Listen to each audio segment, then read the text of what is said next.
Salut à tous, Canets français et foot du monde entier. Bienvenue dans cet Actu Foot numéro 5. Un rendez-vous qui est devenu presque hebdomadaire maintenant.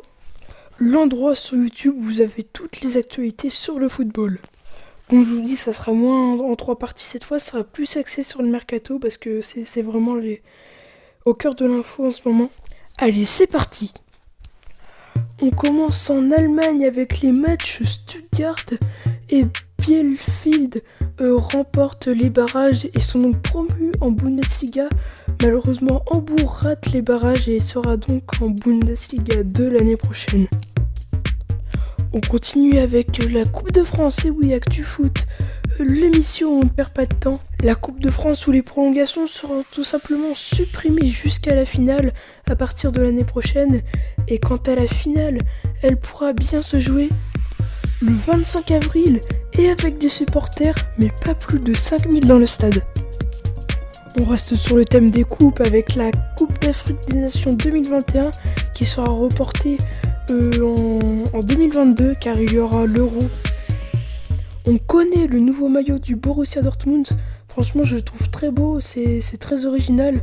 À part la marque qui est un peu trop grosse, ça gâche un peu au milieu, mais sinon, je trouve ça original. Toujours dans les maillots, on nous a révélé le nouveau maillot du FC Barcelone. Comme le Borussia Dortmund jouera son prochain match avec, je le trouve assez bizarre. Je trouve ça bien, les carreaux, les couleurs. On croirait qu'elles sont éclairées, ça fait un peu de design de FIFA 15. Mais bon, je pense qu'on va s'y faire. Comme le maillot à carreaux, on avait du mal, on a fini par bien aimer. Encore dans les clubs, on nous a révélé un nouveau logo de Bordeaux. Je trouve assez bizarre, il était mieux l'ancien logo. Surtout qu'ils ont payé 2 millions pour ça, alors que je voyais pas pourquoi il faudrait le changer. Surtout pour ça, je le trouve assez bizarre. Ça fait un peu trop dessin animé. Toujours avec les logos, ça c'est un peu moins récent, mais le Stade de Reims a changé son logo. Je trouve que ça se rapproche un peu du nouveau de celui de Nantes. C'est pas mal. Allez, avant de passer au mercato, on a appris que Hugo Broard était nommé directeur général de l'Olympique de Marseille. Bon, malgré quelques petits tweets qui supportent le PSG, je trouve que il était président de la partie Xbox de Microsoft. Et ses moyens de communication étaient très bien, il était très proche des joueurs, tout ça. Donc j'espère qu'il sera, des joueurs de Xbox, j'espère qu'il sera aussi proche des joueurs que des supporters, mais pour moi c'est pas mal. Il y a quelques vidéos qui parlent de lui, je vous laisse aller voir. Le mercato. On commence avec l'échange, c'est même pas un échange, c'est de Arthur qui va à la Juventus et Pjanic qui va au FC Barcelone. Arthur est parti pour 72 millions et Pjanic pour environ 66 millions. Je vais pas m'éterniser sur ce transfert qui est quand même assez... ça a bien arrangé les membres du staff. Je vous laisse aller voir la vidéo de Romain Molina qui parle très bien du sujet. Et pour vous la faire courte, en gros, ils ont surestimé les joueurs pour que les agents se fassent plus de sous. Mais Romain Molina en parle beaucoup mieux que moi. Autre nouvelle, la prolongation de Gianluigi Buffon qui n'est vraiment plus tout jeune. La prolongation de 1 an qui commence à ne plus être très bon. Et la prolongation aussi de Giorgio Chiellini à la Juventus. L'officialisation cette semaine de la venue de Maxime Dupé en provenance du FC Nantes. Il était prêté au FC Clermont. Pisté par le SM Caen, il rejoint finalement le TFC qui a bien besoin d'un soutien pour 800 000 € environ. Getafe en Espagne signe Cucurella pour 10 millions d'euros. Le joueur du FC Barcelone était prêté à Getafe et Getafe a décidé de lever l'option d'achat. En parlant d'option d'achat, nous avons une très bonne nouvelle à l'Olympique de Marseille.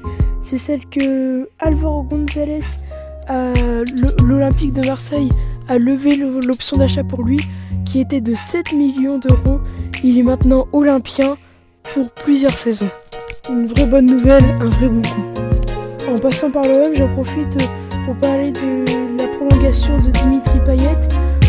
Grégory Sartic n'a pas souhaité prolonger et on attend toujours la prolongation de Steve Mandanda. Kurzawa et Lucas Perrin prolongent eux aussi. Ludovic Ayerk prolonge lui aussi. Rulli Montpellier, c'est malheureusement fini. Le gardien argentin a décidé de ne pas prolonger.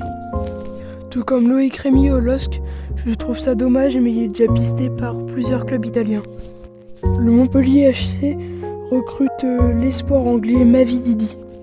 Le jeune défenseur sport Tanguy Kouassi refuse de prolonger au PSG et signe au Bayern.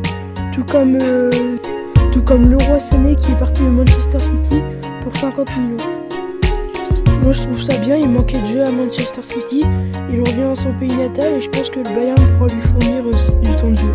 Je pense qu'il a besoin de quitter le club pour relancer sa carrière et exploser. Pape Gay, ancien milieu havrais avec un énorme espoir, est recruté par l'Olympique de Marseille. Une excellente nouvelle, tout comme le Gouiri qui part de Lyon pour l'OGC Nice. Énorme coup pour l'Inter Milan qui recrute Achraf Hakimi. Ils avaient vraiment besoin d'un latéral droit et je pense que c'est l'un des meilleurs latéral droits du monde en ce moment. Le latéral droit marocain était depuis plusieurs saisons prêté à Dortmund. Il est passé que seulement pour plusieurs jours à Madrid avant d'aller directement à l'Inter Milan. Yann Repass rejoint Maribor en Slovénie. J'avais envie de péter des murs quand j'ai vu ça parce que déjà j'ai vu son transfert, j'étais pas très content, mais bon, mais ça peut rapporter des sous et il a pas joué depuis longtemps, même si je pense que c'était une erreur de ne pas l'avoir fait jouer. Voilà ce qu'on récolte. Et non, c'est encore pire que ça, car il était libéré de son contrat pour partir libre à Maribor, c'est-à-dire que ce transfert a coûté des sous à Malherbe. C'est vraiment, j'avais envie de, c'est n'importe quoi. Excellente nouvelle pour nous les Canets. Papa Capton, bon, pour ceux qui ne savent pas qui c'est Pierre-Antoine Capton, un producteur de films canet qui essaye de redresser le club un petit peu, a trouvé un fonds d'investissement américain, une chaîne d'hôtels apparemment. Il ne serait pas l'actionnaire principal, du coup ce serait les Américains, mais il gérerait quand même l'affaire, ça serait vraiment un coup de génie. En tout cas vraiment merci à lui, si ça marche. Quoi de mieux que de terminer la vidéo en pétant des murs? Tout simplement, parlons du cas Griezmann. Alors je pense que Quique Sétienne est un gros incompétent tout simplement. On nous vire Ernesto Valverde pour Quique Sétienne. Un gars qui préfère mettre Bryce West à la place de Griezmann, surtout quand le club veut jouer le titre. Messi qui me laisse de partir. Franchement, cet incompétent est en train de ruiner l'un des plus grands clubs au monde. C'est honteux. Je voudrais finir avec une citation du père de Griezmann. Sétienne a dit « Je vais voir Griezmann, mais je vais pas m'en excuser car il faut que j'assume mes conséquences. » Et le père de Griezmann lui a dit « Pour assumer les conséquences, il faut que vous soyez pleinement le chef de cette équipe et vous ne l'êtes pas. » Allez, au revoir. Allez, abonnez-vous, likez, partagez. Et une petite exclue, un petit secret pour ceux qui sont restés là. D'abord, merci. Et si j'atteins les 200 abonnés avant le 6 août, ce qui est notre objectif, je fais une facecam, voilà, je vous le dis. Peut-être un peu moins de vidéos là pendant les vacances.